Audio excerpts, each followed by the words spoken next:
So, before I start, for all my English-speaking viewers, I will try to add subtitles or add a direct translation so you can understand the video.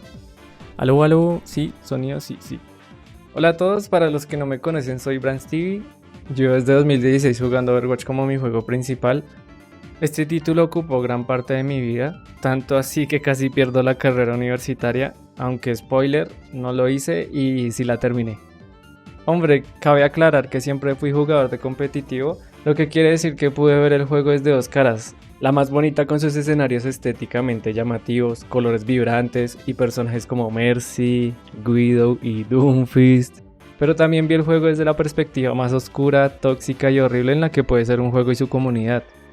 Y aunque no parezca en este canal en el cual he estado subiendo contenido de Overwatch recientemente, llevo 3 meses sin jugar el juego que tanto amé. Dark Souls, la obra maestra de Hidetaka Miyazaki, cuenta la historia. Como les venía comentando, exactamente no juego Overwatch desde hace un poco antes que añadieran el parche que introdujo a Juno, otro héroe más para vender skins porque no era suficiente con los jugadores de Kiriko y Mercy manteniendo Overwatch sustentable. Y a pesar del abandono que recibió el juego desde 2020, contra todo pronóstico, Overwatch 2 logró revitalizar parte de su esencia. Pero siento que ya no es lo mismo, o ya no se siente igual. Hoy quiero contarles de lo que me ha hecho apartarme del juego, comenzando por el 5 vs 5. 5 vs 5, tantas cosas por decir, pero la palabra que lo define a todo es tanques o tanque.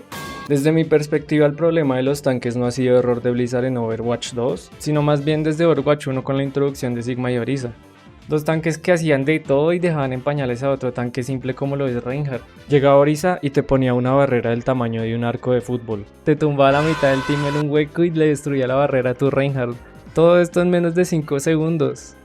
Sin olvidar que de repente te sacaba un bongo de Donkey Kong con 6 mini-mercies dentro, haciendo de niñera a todo el team. No me malinterpreten, los de Blizzard cocinaron en Overwatch 2.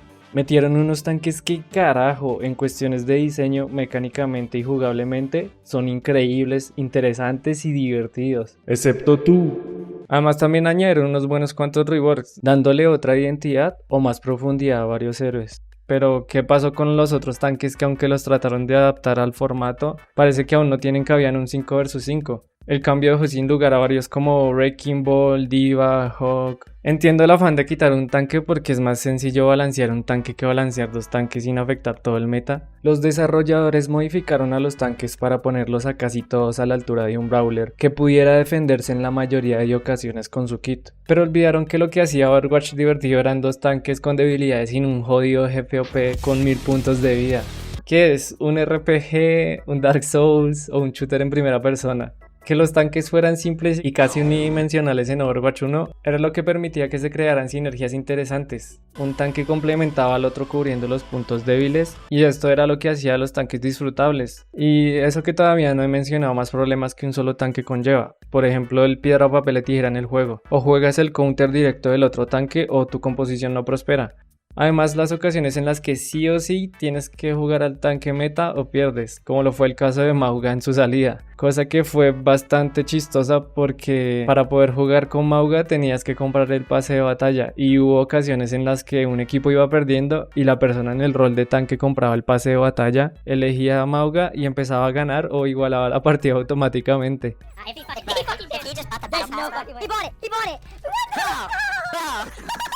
Y D.Va en los pasados meses de julio a agosto, donde era casi imposible jugar cualquier tanque contra ella. O sea, tener un solo tanque hace que no haya estrategias más allá de lanzarse hacia el otro equipo esperando una kill. No se permite construir jugadas o hacer combos de ultis. ¿Qué pasó con dar vuelta a la partida cuando había un jugador menos? ¿Cuántas veces te pasó que ganaste una partida con un jugador menos en Overwatch 1? Ahora compáralo con las veces que has ganado una partida en Overwatch 2 sin un integrante o específicamente sin el tanque. Exacto. Perder al tanque es perder la pelea automáticamente.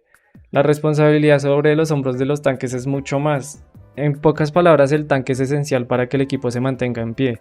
Otro factor que puede ser ocasional es la poca o nula protección para el equipo, incluyendo los soportes. Esto de alguna manera permite que el resto del equipo, específicamente los soportes, sean más flanqueables y spawn-campeables. Entiendo que se han ido modificando los mapas para que tengan más coberturas y se añadieron habilidades pasivas como autocuración después de 5 segundos sin recibir daño, pero esto en mi opinión nos lleva al siguiente punto y es que el juego es más individualista. Overwatch 2 se siente menos como un juego en equipo, incluso se siente más como un Team Deathmatch. Cada jugador está enfocado únicamente en destacar por su cuenta, centrándose más en acumular bajas individuales que en la coordinación como equipo, olvidando el objetivo principal del mapa. Y esa falta de cohesión afecta directamente la esencia de Overwatch, donde cada rol tenía su lugar y propósito claro. A día de hoy no se concebiría Overwatch ni ningún juego actual sin el sistema de ping. Antes, la falta de este sistema incentivaba la comunicación en el equipo si obviamos los momentos donde se encontraban personas tóxicas. En estas partidas se creaban estrategias, combos y se hacían buenos llamados y seguimiento tanto de habilidades como de ultis enemigas. Y no sé si recuerdan que al final de los juegos, al finalizar la jugada de la partida, aparecían cartas mostrando estadísticas destacadas de 4 jugadores, independientemente del equipo y el rol. Esto incentivaba a puntuar o de alguna manera elogiar a los jugadores que sobresalieron en la partida. Y como si no fuera suficiente, al final te mostraban tu rendimiento, pero no solo para que vieras qué tan bien te desarrollaste en la partida, sino que era un buen espacio al final de cada juego para conversar con los de tu equipo, felicitarlos o simplemente ponerse de acuerdo para agregarse y continuar jugando. Esto me hace pensar que anteriormente en la comunidad de Overwatch la gente se conocía más que ahora. Veías una cuenta con un nombre familiar e inmediatamente la reconocías. Sabías si era buen jugador, si maineaba algún héroe o si simplemente era un jugador tóxico, lo cual podía ser una buena razón para evitarlo o reportarlo. Hoy en día te encuentras con un nombre completamente genérico, generado por el mismo juego, y esto del anonimato suele llegar a ser molesto porque cada partida es con jugadores desconocidos. Las opciones para streamers son un arma de doble filo porque mientras que le da seguridad a las personas y no solo a los streamers de no ser acosados en el juego, por otro lado no se puede tener una familiaridad con las personas que juegas. Se siente como si estuvieras jugando con bots. Y ahora agreguemos que en las partidas hay alguien haciendo trampa con un nombre completamente genérico. ¿Cómo lo podemos recordar o marcar? ¿Cómo sabemos si no es un tramposo o un jugador muy bueno? Anteriormente en la comunidad se podía reconocer quién era un tramposo, cuenta nueva o smurf. ¿Y de qué manera detectábamos eso? Los que pasamos harto tiempo en este juego aprendimos a diferenciar este tipo de jugadores en base al marco, el nivel de perfil de la cuenta y el nickname. Sabiendo esto, de alguna manera se podían marcar ciertos jugadores con comportamientos específicos que afectaban al juego, porque claro, anteriormente el sistema de reportes estaba hecho por jodidos monos. Sin ofender a los monos, y a la comunidad le tocó hacer una pseudolista negra mientras los de Blizzard se dignaban a tomar acciones sobre dichos jugadores. Esta era nuestra manera de categorizar a los jugadores, lo cual puede ser malo o bueno, desde donde lo vean, y en ocasiones de esta forma también conocimos gente magnífica de la comunidad. Uno de los mayores pesos por los que el juego cambió para mí, además del paso al formato 5 vs 5, es que uno de los personajes más interesantes jamás añadidos a un first person shooter ya no es como antes. Así es, señoras y señores, estoy hablando de Orisa. Digo, Doomfist. Un héroe con una cantidad de cosas interesantes, mecánicas y técnicas que podías explotar. Claro, cuando no se bugueaba completamente el juego. Y pequeño paréntesis, estoy hablando de Doomfist cuando estaba en la categoría de daño. Porque por supuesto que Doomfist tanque comparado con el Doomfist DPS no es tan injusto si tenemos en cuenta el one shot que daba el puño cargado. Sin embargo, el Doomfist tanque se reduce a un punch bot. Y con el rework no modificaron drásticamente lo divertido que es el personaje, pero ya no es lo mismo que antes. La habilidad de bloqueo es una de las habilidades más absurdas, por no decir la más absurda y aburrida que puede haber en el juego. No entiendo por qué para activar una habilidad uno tiene que pedirle prácticamente permiso a los otros jugadores para que le ayuden. ¿Qué pasó con todos los rollouts? El viejo slam, el uppercut, todas las técnicas que habían y que la comunidad se tomó su tiempo en aprenderlas y desarrollarlas, así como el antiguo super salto de Mercy que terminaron convirtiendo en una habilidad en Overwatch 2. Esos trucos o técnicas o como le quieran llamar hacían ver que el pico de habilidad para un héroe como Doomfist y hasta Mercy estaba más alto de lo que parecía. No me dejen mentir, el juego se siente más individualmente dependiente, pero a la vez más fácil que antes. Porque los mismos desarrolladores se han encargado de hacerlo más accesible para el público. Pero ¿por qué eliminar o limitar elementos que descubría la comunidad conforme jugaban más al juego? Parece que el juego dejó de recompensar la creatividad de los jugadores. Acá les dejo algunos de los ejemplos de cuando los jugadores dedicaron más tiempo encontrando cosas geniales de sus héroes favoritos.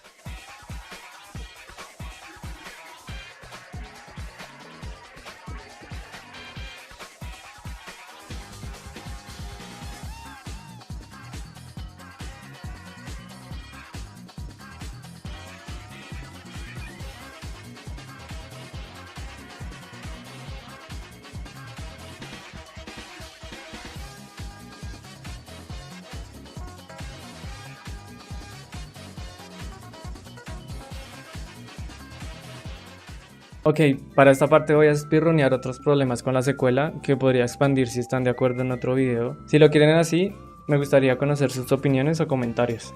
Overwatch y la mentira del PvE. No sé si solo era yo o de alguna manera tenía mis sospechas de que el PvE de Overwatch no se iba a lograr consolidar. Desde el lanzamiento del juego parecía más enfocado al multijugador, sumado a los problemas que tuvo Activision Blizzard con los casos de abuso, cambios internos y despidos dentro de la compañía, la salida de Jeff Kaplan como director del juego, la falta de actualizaciones desde la salida de Echo, la repetición de eventos PvE cada año y otras mínimas razones me hicieron pensar que quizás no iban a hacer algo que no se diferenciaba de un campo de entrenamiento. Mobility Creep es un término que utiliza la comunidad anglosajona para describir que cada personaje reciente añadido a un juego cuenta con más capacidades de movilidad comparadas con los personajes antiguos. Esto quiere decir que los héroes más recientes pueden escapar o reposicionarse con más facilidad que otros que no poseen habilidades de movilidad. Piensen en que anteriormente se podía eliminar un jugador mal posicionado en el mapa lanzando la ulti de D.Va. Sin embargo en Overwatch 2 esto no es tan frecuente por la cantidad de héroes que tienen habilidades para reposicionarse. Habilidades molestas. No necesito explicar mucho lo poco saludable que es para el juego que existan estas habilidades o que Zarya tenga 2 burbujas disponibles para ella misma, que hayan realizado un reinicio suave del nivel de habilidad competitivo, pero no un reinicio de MMR de las cuentas. Esto provoca que todavía el matchmaking competitivo se sienta inconsistente.